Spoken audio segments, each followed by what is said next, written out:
saw that clickers were not showing them as attending. I think when you go look at attendance files, it was just really hard to read. So what I've done is now when you go to the link to see the records of attendance, there's the option for an Excel file. You open up the Excel file, you can even search for your name in there and then look and see how the clickers are tracking your attendance. Okay, today it's not going to be a fun day. It's going to be kind of a hard working day and not very interesting. And you're going to be kind of overwhelmed today, at least some of you. I'm going to throw you right into this thing we call supply and demand. I'm going to get you to the end of the story. It's kind of like sometimes you watch a movie and they show you the end, and then the rest of the movie is what leads up to that point. That's what I'm doing with this. I've learned that this is, if you're teaching graduate students, you want to start from the beginning, do all your assumptions, your premises, you do all your proofs along the way. But most of you don't care about the proof of supply and demand. You just want to know how to use it, what it's good for, things like that. So I'm just going to throw you right in there. The first two lectures will probably be a little overwhelming. But once we get some stuff down, then we're going to go back and repeat things, and then I'm going to show you why things work. The first thing I'm going to show you is how to use supply and demand, how to do the calculations. Then, as we repeat it with different exercises, I'll show you why it works pretty well. What you need to be prepared to do is this. Ask you to print out these supply and demand worksheets. There's like 10 of them. But there's one group of sheets that is located more in the back that has questions 54 through 58. Those are the questions we're going to be working on. However, you will also want to take notes alongside this. For instance, there's going to be about 3 pages, at least from my notes, leading up to answering 54. So you want to have a set of notes concomitant with the worksheet. So have a blank sheet of paper out to take notes and have those worksheets ready. You said just 54? 54 through 58, yes. And our clicker thing is going to be a little different today to give you an idea of what we're going to be doing. Get your clickers out, turn to channel 46. You may want to get your calculator out also. You're going to see in supply and demand why we learn algebra.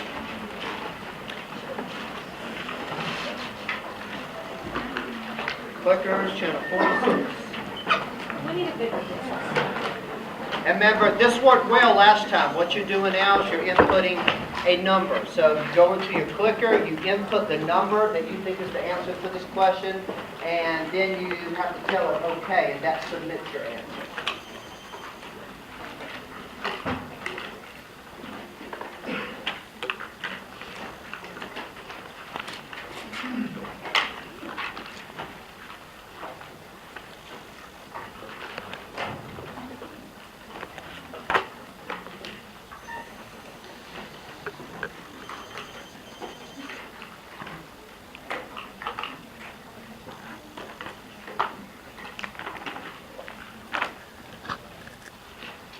Remember, the paper's due Friday. Remember to look at the end of the instructions to see exactly how you submit the paper. There's a box you turn a hard copy into, and you upload a copy to D2L. You must submit both versions. The hard copy to the box in 419, electronic version to D2L. Know that when you submit it to D2L, it's going to run it through a plagiarism check. It's going to do the turn it in thing. Okay, I'm going to start the timer.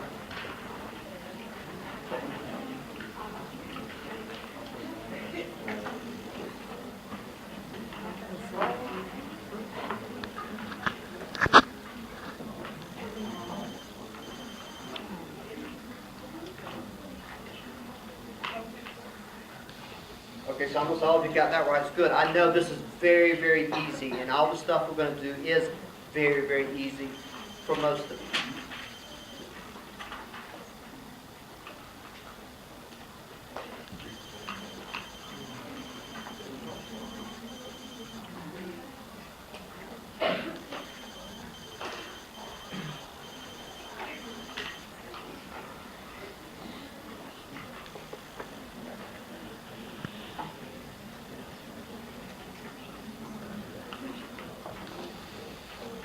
If you didn't notice, it told you to answer at the bottom that the answer was 5.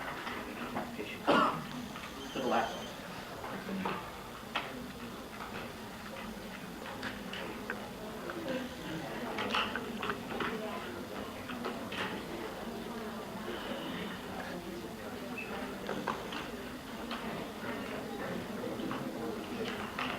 start the timer.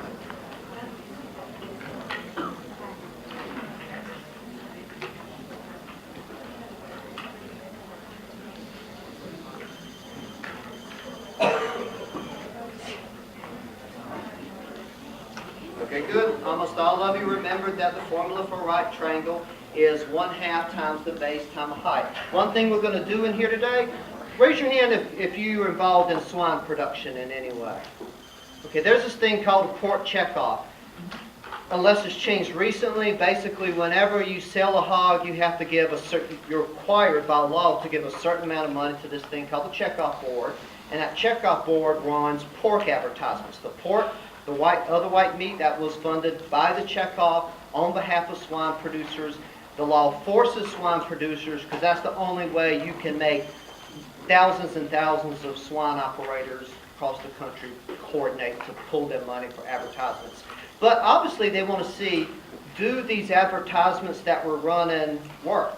Do they make us more money than we spend on them?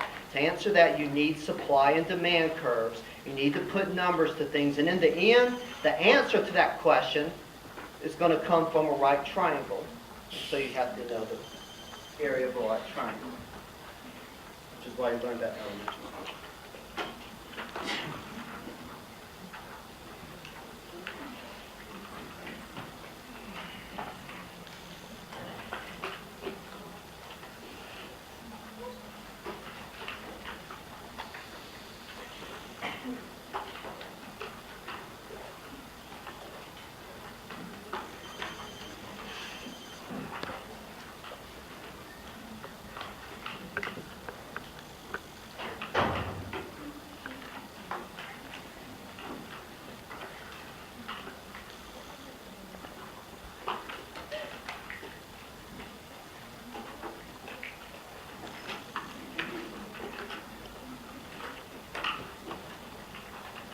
Start the timer.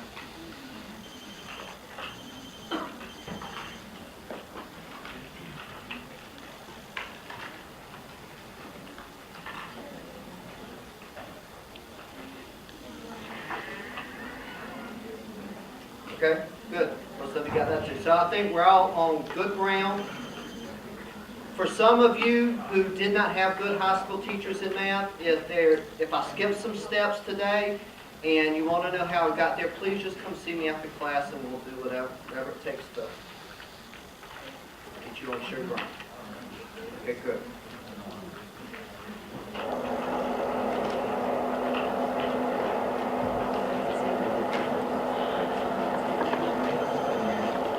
On number 54 and 58, the first thing it shows you are two things called supply and demand curves. You probably heard the term supply and demand throughout your life. What we're going to show you is what that thing called supply and demand is. Supply and demand, it's a model for where prices come from. It's not reality. It's like when an engineer wants to build a big bridge, they build a low one first to test the structure. A supply and demand model is like a thought experiment of how prices, how buyers and sellers come together to form prices. That's not perfect, but often gives us very good insights about the world. Lets us do things like determine whether pork advertisements are profitable for the swine industry. What I'm going to do, I'm just going to start going into these equations, doing some calculations. Along the way, you'll see, we'll talk a little bit about what they're used for, but it may feel a little confusing over one at first. Just trust me. We'll get to a good place in the end. But before we start answering this, it tells you there's a supply and demand curve, and it's going to ask you to graph it. We'll do that later. But it also asks you to calculate the equilibrium price and the equilibrium quantity. You probably don't know what that is. What we're going to do now is go through a series of notes to show you how suppliers come together and buyers come together to negotiate over prices and what kind of prices will emerge. First thing it tells you is this supply curve. And it tells you that price, P is going to be price, it equals a number. And when dealing with these numbers, pay attention to the number of zeros. It's easy to put too many of two little zeros. Now this is a real pork supply curve for pork in the United States. It's a curve that I estimated using a bunch of statistics, taking a lot of data pulling things together. It's a number that tells us how the pork industry behaves, meaning it tells us when the price is at a certain level, how much the pork industry will produce. It's logical, you think, that if the price of pork goes up, people will raise more hogs, sell more pork. And this curve traces exactly how responsive the pork industry is to increases and decreases in prices. We give you an example of what the equation means. This tells us that when prices peak, when price equals $120 per hundredweight, and that CWT is hundredweight, 100 pounds, and this is 100 pounds of retail pork.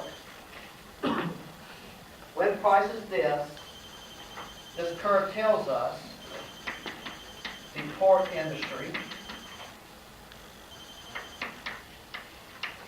everyone from the people who raise feed to feed the hogs to the grocery store that sells the pork will produce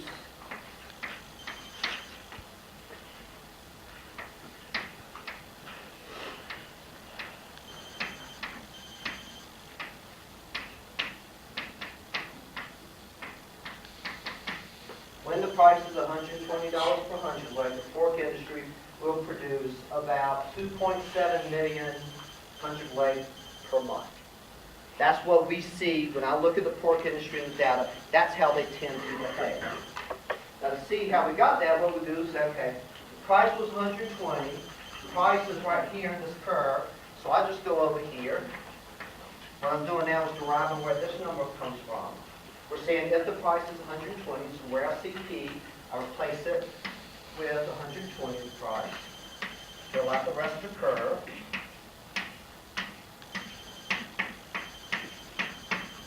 Now we know price, and this curve tells us, if we just solve for Q, how much the pork industry is producing. And of course, to do this, you just get an equation like this after using a little algebra, just like you did on the little quicker pretest.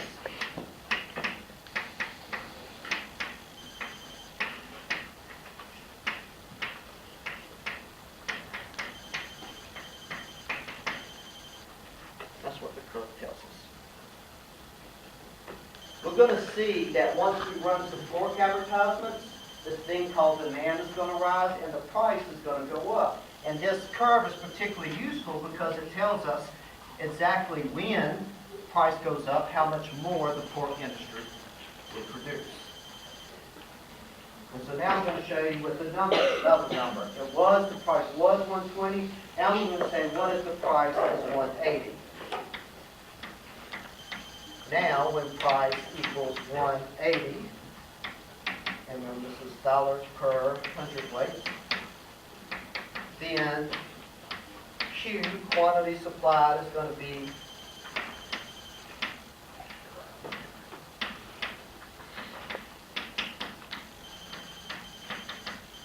when price is 120, pork industry made 2.7 million hundredweight.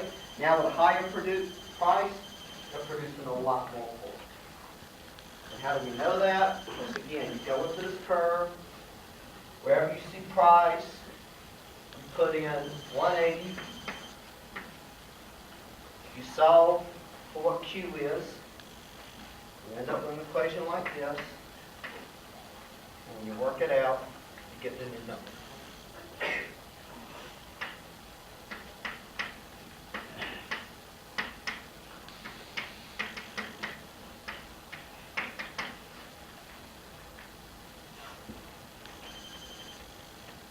Again, this is a real curve for the pork industry in the U.S. It's not surprising, since this is a positive number here, that these two little ball experiments tell us when price rises, then quantity supplied rises also. The Q, quantity supplied by the pork industry.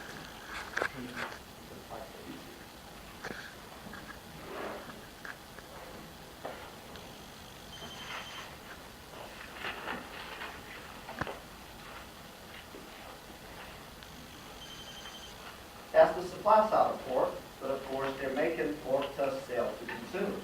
So now we're going to look at consumers, and just like we had a supply curve for the pork industry, we're going to have a demand curve for pork consumers in the U.S.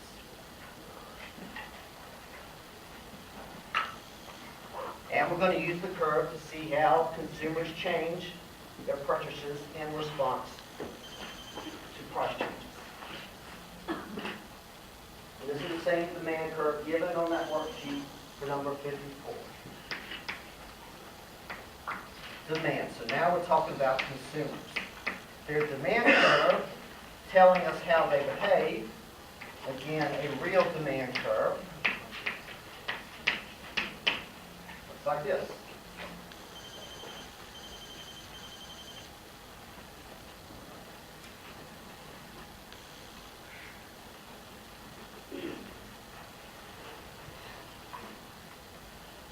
To show what it tells us, we're going to do the same thing we do with suppliers. We're going to say, what if price is 120? Then what if price is 180?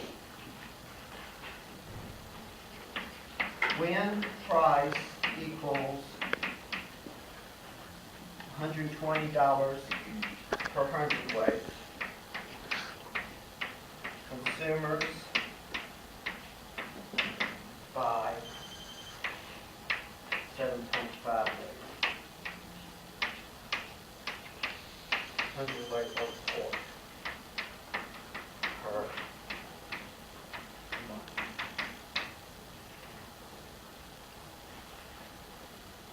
And how do we know that? It's just like before. We have an equation with Q and P. We say, what if P is 120? So wherever we see P, we replace it with 120 and then solve for Q. Using our demand function up here, we say, what if price is 120 equals, we set it equal to the demand curve.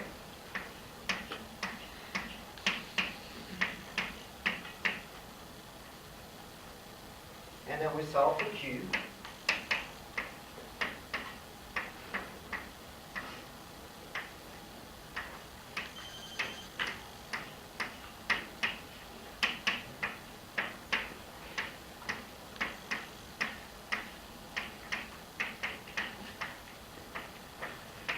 And when price is 120, consumers buy 7.5 million per month. You might remember when price was 120, pork suppliers were not producing that much. So there's an imbalance that we'll have to work out.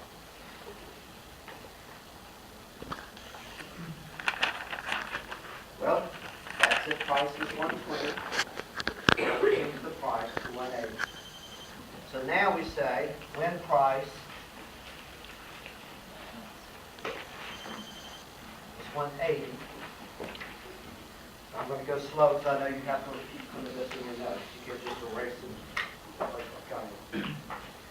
When price is $180 per hundredweight, consumers will buy 2.5 million.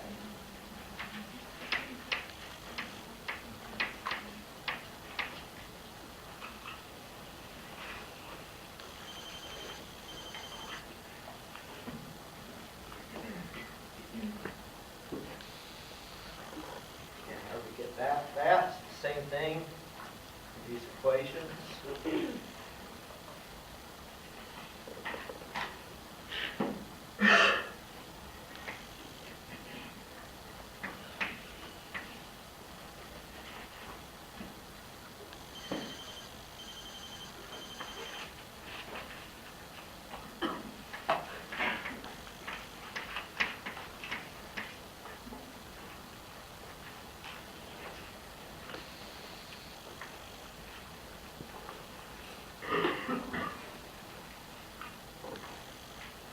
Whereas the pork industry produces less when price goes up, something you already know is that when price goes up, consumers, I may have said that wrong. Pork industry supplies more when price goes up, consumers buy less when price goes up.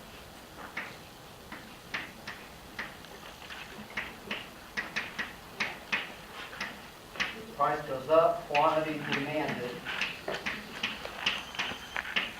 falls.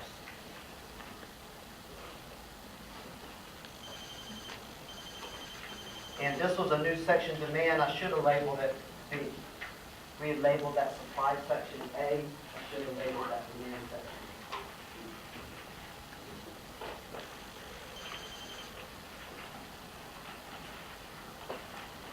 Now that we have curves telling us how pork producers behave at various prices and pork consumers behave at various prices, we can put these things together and say how the market behaves. So now we're thinking about the pork market. Market being an institution where buyers and sellers come together to trade, to make money for pork. And this market we're talking about is what we call a competitive market, meaning there is no one seller of pork. There's no one buyer of pork. Any one seller or any one buyer cannot just dominate the market like we saw Ticketmaster could when it comes to concert tickets. So the pork industry is more like the airline industry from last class, where it's very competitive.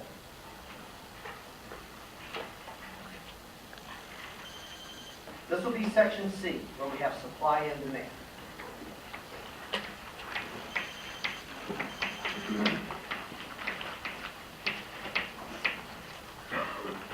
And the first thing I want to do is summarize what happened in sections A and sections B. I'm going to make a table with 3 columns. The first column is going to have the price, dollars per hundredweight. Second column is going to be QS, which is quantity supplied, how much pork producers make at any price. And then the third and final column is QD, quantity demanded.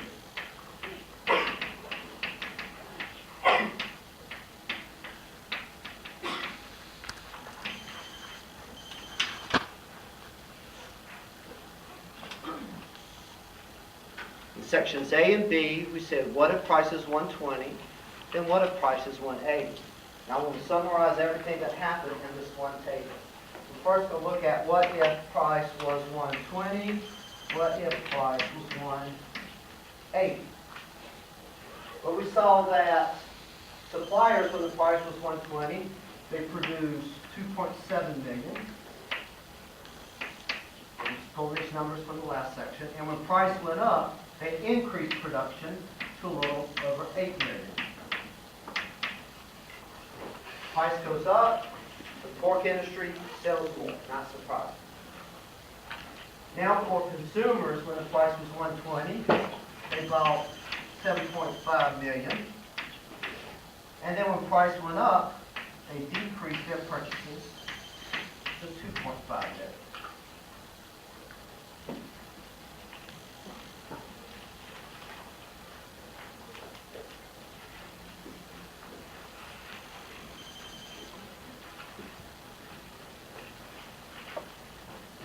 Supply curve just tells us how the pork industry behaves at different prices.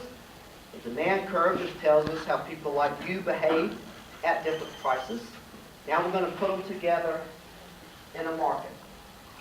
Now we're going to see the price is going to be between 120 and 180. Because we have these curves, we'll be able to calculate exactly what it is. But to see the assumptions behind this model and the metaphor it is for markets, let's look at this. At price of 120, there is an excess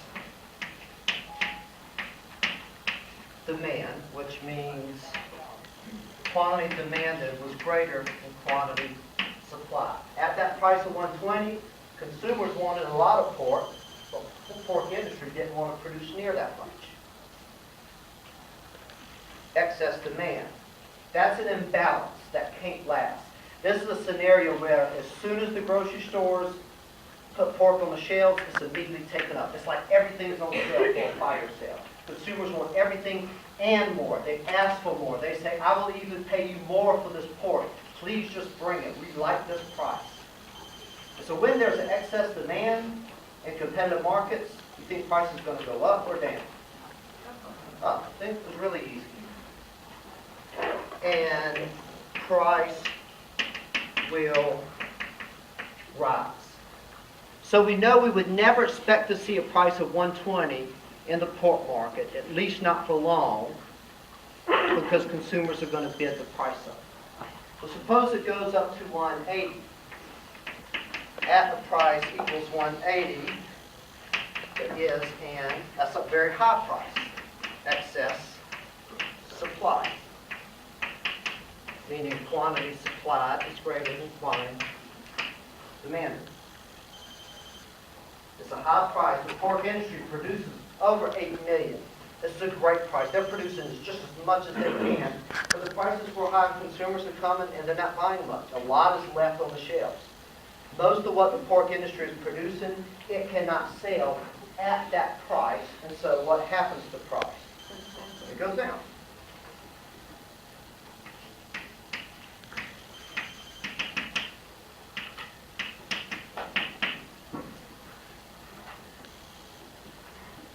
This is stuff you really already know. It's just being put in a different framework. Use a word that you're not using. So we know the price is going to be higher than 120 and it's going to be lower than 180. And using these curves, we can just solve for an equation and figure out exactly what that price and quantity will be. I've got one more thing I'm going to add to this section. I'm just going to draw a quick graph.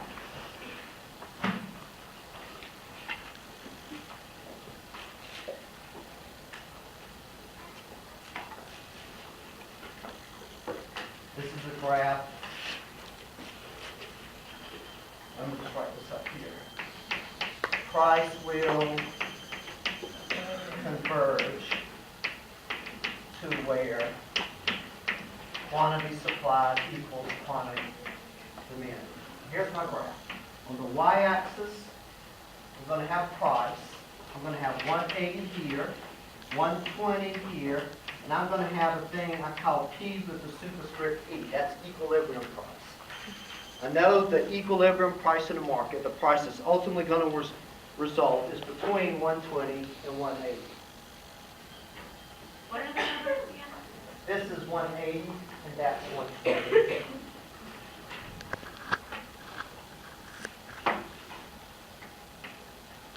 $180, $120, and then equilibrium price. For my supply curve, I'm going to start it with the intercept below 120. We know it's actually 90, but we don't need to put actual number. I'm going to draw it going up like this. That's the supply curve. We'll actually trace it out, the exact curve out in a little bit. This is just a curve telling us that when the price goes up, the pork industry produces more. Q is on the x-axis. Price goes up, pork industry produces more. Next, I'm going to draw my demand curve. And we know the intercept of the demand curve is 210, which is above 180. So I'm going to start my demand curve above 180 and just have it coming down. Now I'm going to make sure those two curves cross somewhere between 180 and 120. I want it to cross about where that PE is. Then I'm going to do this.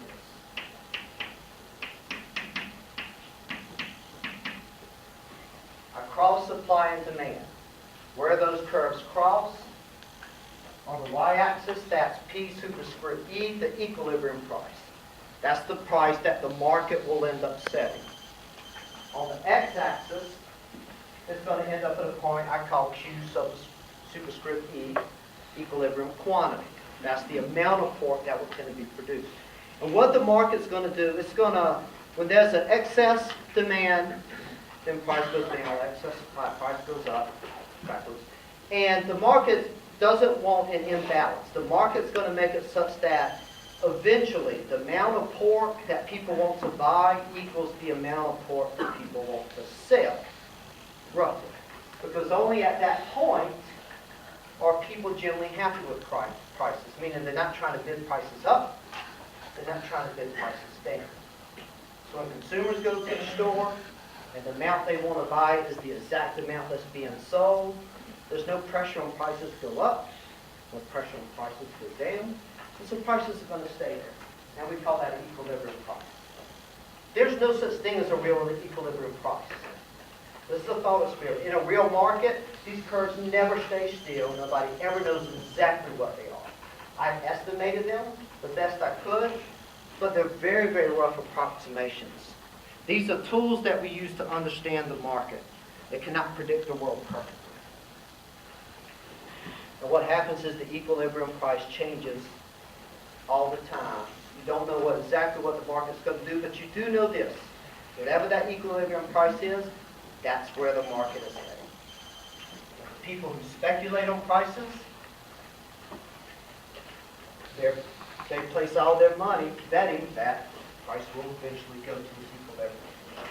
What we're going to do now is we cross these two curves and graphs. Now we're going to actually just set quantity supplied equal to quantity demand and solve for the precise equilibrium price and equilibrium quantity.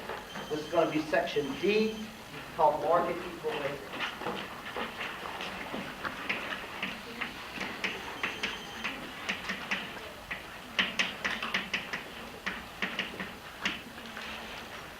Market equilibrium.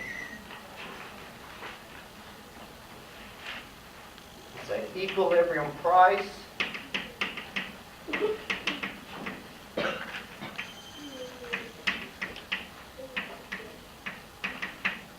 is where quantity supplied equals quantity demand. By the way, let me say, all the stuff that we're doing, there's a section, a chapter on the online textbook called Supply and Demand, and it's a set of videos that do a lot of the stuff we do here. All the calculations that we're doing, just with different curves. I'm purposely not giving you like lots of paragraphs and narratives behind supply and demand, but that's my way of telling you, focus on what we do in the notes. Don't get distracted by other things, because there's a lot here. But you're going to have more than you want to study in the notes, so keep it to that. If you don't understand something in the notes, come see me later.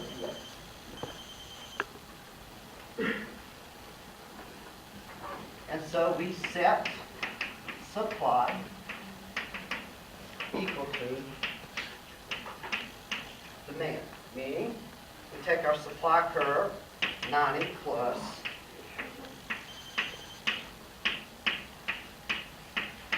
set it equal to demand.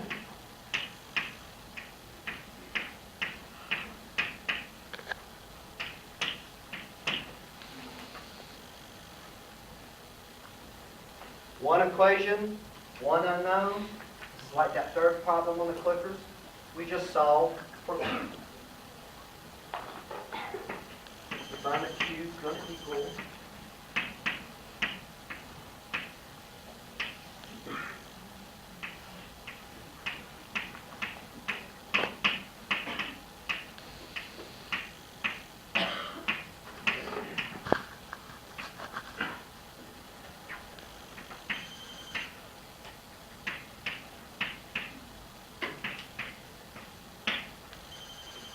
equilibrium quantity is going to be 5,217,391.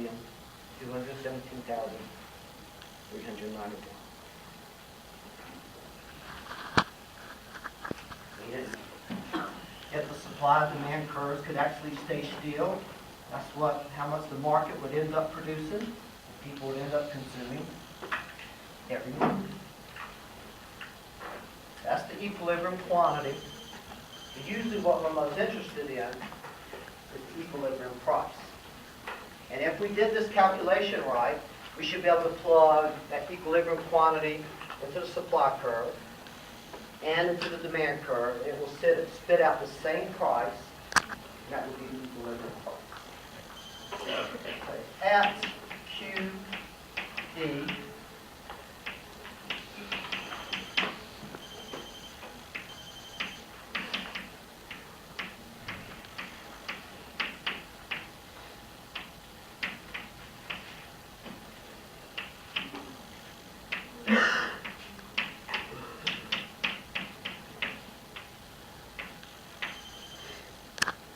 took my supply curve, plugged in the equilibrium quantity, it suggests equilibrium price is 147.39. I'm going to put it into my demand curve too, as a way of double checking.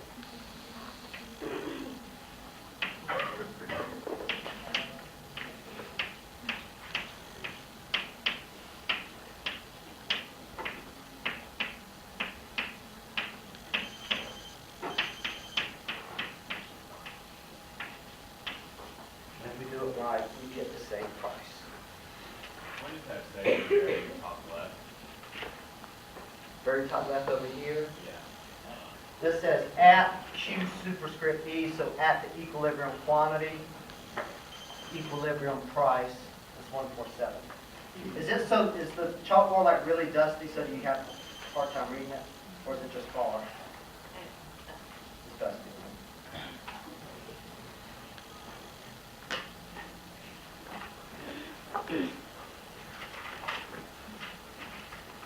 Are we going to be doing that on a calculator? No, you have calculators. On exam 2, you have calculators. You just want them.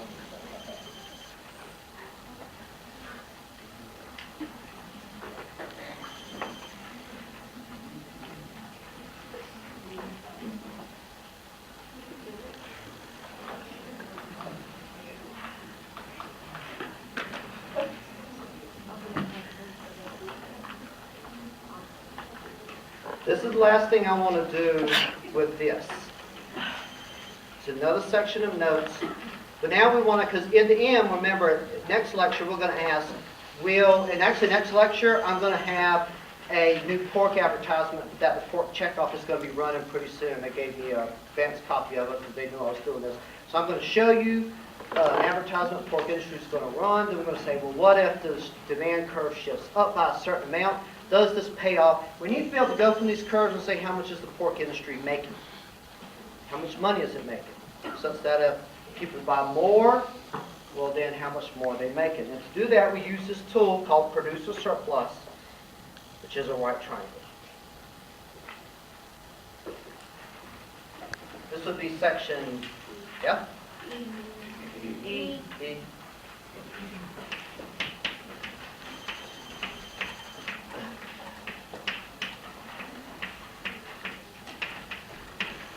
Produce a surplus. All that is pork industry profits.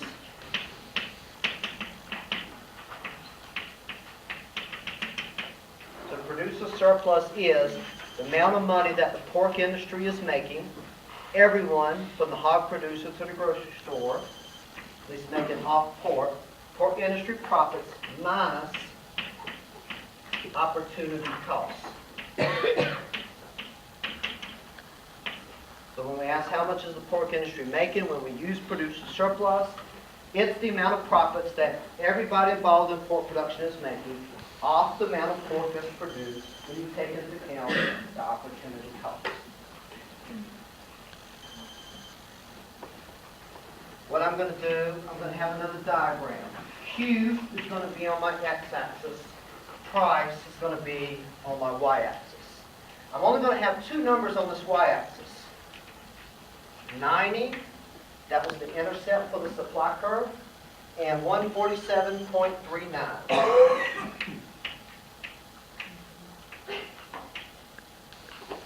The equilibrium price.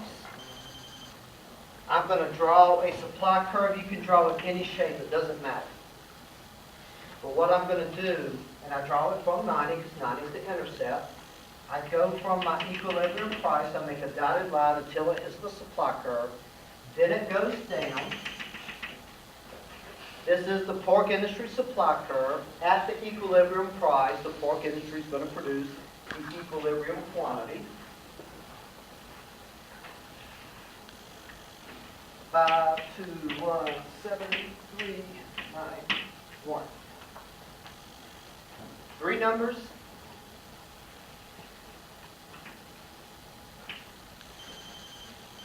And then I put PS in that triangle, that white triangle. What that means is that producer surplus, it is literally, by definition, the area of that white triangle. So just by knowing the equilibrium price, the pork supply curve, we can estimate all the profits they're making. So we go producer surplus equals, when I look at this, I see this right triangle, and I always picture from here to here being the base. From here to here being the height. So when I measure its area, I'm going to go 1/2. For the base, it's from 90 to 147.39, so that base is 147.39 minus 90. And then the height is from here to here. There's a 0 there, so 0.25217.391.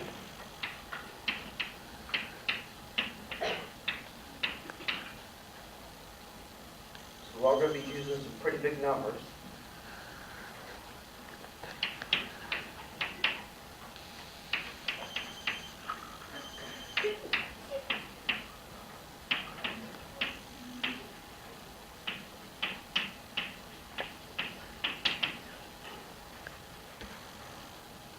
That base was in dollars per hundredweight. That height was hundredweight per month. So in the end, what we get is this number, dollars per month. That's how much the pork industry is making. So if we know how much price goes up, and we estimate a new producer surplus, we can tell whether advertisement pays off. That's all for now. Thank you. Can you read the number out? 149, 713. 147.39. Oh, Oh, I'm sorry. 149,713,035. So 149,713,035.